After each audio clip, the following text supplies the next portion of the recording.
Assalamualaikum warahmatullahi wabarakatuh. Perkenalkan, nama saya Nur Salsa Fadila. Saya Sri Rahayu Saputri. Saya Reski. Kami dari kelompok 6, program studi Ekonomi Syariah 1, semester 4. Baik, dalam video kali ini kami akan menunjukkan bagaimana kebijakan fiskal dalam Islam dan juga pengimplementasiannya dalam kehidupan sehari-hari. Mata kuliah Ekonomi Makro Islam dengan dosen pengampu Prof. Dr. Syaparudin SAG MSI. Selamat menyaksikan. Baik, adapun pengelolaan fiskal dalam Islam itu adalah cara yang digunakan oleh negara untuk mengelola dan juga mengatur pengeluaran serta pendapatan untuk mencapai tujuan-tujuan ekonomi yang tentunya sesuai dengan prinsip-prinsip Islam, yang dimana prinsip-prinsip ini menekankan keadilan dan distribusi kekayaan yang merata. Adapun contoh-contoh dari kebijakan fiskal dalam Islam yaitu ada zakat, wakaf, infak, sedekah, dan juga pajak halal lainnya.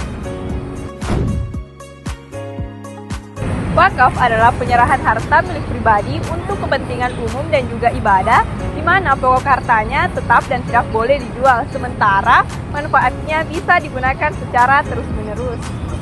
Masjid Al-Markas Al-Ma'arif merupakan salah satu contoh tanah wakaf yang produktif. Masjid ini terletak di Jalan Ahmad Yani Watampone, merupakan salah satu masjid terbesar dan bersejarah di Kabupaten Bone.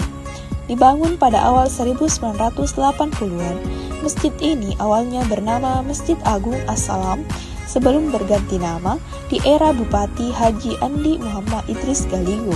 Perubahan nama ini mencerminkan cita-cita menjadikan masjid sebagai pusat peradaban Islam di Bone dan wilayah timur Sulawesi Selatan. Nama Al-Ma'arif berasal dari kata ma'rifah yang berarti mengenal, mencakup aspek agama, sains, serta budaya.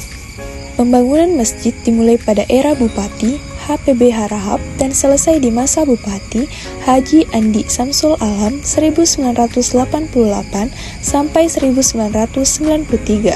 Renovasi besar dilakukan pada periode pertama kepemimpinan Bupati Haji Andi Muhammad Idris Galigo, termasuk pembentukan organisasi kepengurusan masjid. Masjid ini berfungsi bukan hanya sebagai tempat ibadah, tetapi juga sebagai pusat kegiatan sosial, pendidikan, dan dakwah. Fasilitasnya meliputi Sekretariat Yayasan Al-Markas Al-Islami, ruang remaja masjid, perpustakaan, ruang belajar, kantor organisasi seperti BKP RMI dan LPP, TKA, BKP RMI, serta Radio Al-Ma'arif 100,1 FM. Selain itu, terdapat TK-TPA, kantor badan amil zakat, dan ruang serbaguna untuk rapat, seminar, hingga acara pernikahan. Masjid ini menjadi pusat peradaban Islam yang melayani kebutuhan spiritual, sosial, dan intelektual masyarakat Bone. Selanjutnya adalah zakat. Zakat adalah harta yang harus kamu keluarkan untuk mensucikan harta kamu, terutama bagi kamu yang telah balik dan juga telah mapan. Nah, nantinya harta ini akan disalurkan kepada orang-orang yang membutuhkan.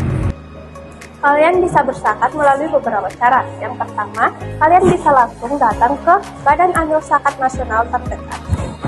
Kalian bisa berzakat secara online loh, misalnya dengan cara mengunjungi website pengelola zakat yang terpercaya, contohnya yaitu di Dompet Duafa.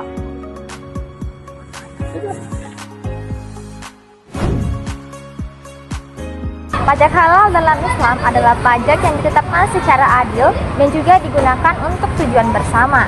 Nah, di mana sifat dari pajak halal ini yaitu tidak menindas dan juga tidak menggantikan zakat.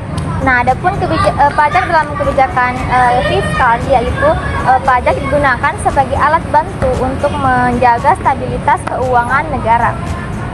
Selanjutnya, adapun beberapa contoh pajak halal dalam Islam yaitu ada kharaj, jizyah, usur, dan lain-lain. Nah, adapun salah satu pajak halal yang ditetapkan dalam Indonesia yaitu ada usur. Nah, usur ini merupakan pajak yang ditetapkan pada hasil pertanian, yang dimana besaran dari usur ini yaitu 10% untuk hasil pertanian yang diairi secara alami seperti dari air hujan, dan 5% untuk hasil pertanian yang diairi dengan cara lain. Itulah Itulah tadi video mengenai implementasi kebijakan fiskal dalam Islam. Terima kasih kepada seluruh pihak yang telah terlibat dalam proses pembuatan video ini. Dan kami berharap implementasi kebijakan fiskal dalam Islam yang telah kami tampilkan dapat memberikan inspirasi yang nyata dalam kehidupan sehari-hari, khususnya dalam membangun keadilan dan juga kesejahteraan sosial. Yuk jadi bagian dari solusi, bangun peradaban dengan fiskal Islam.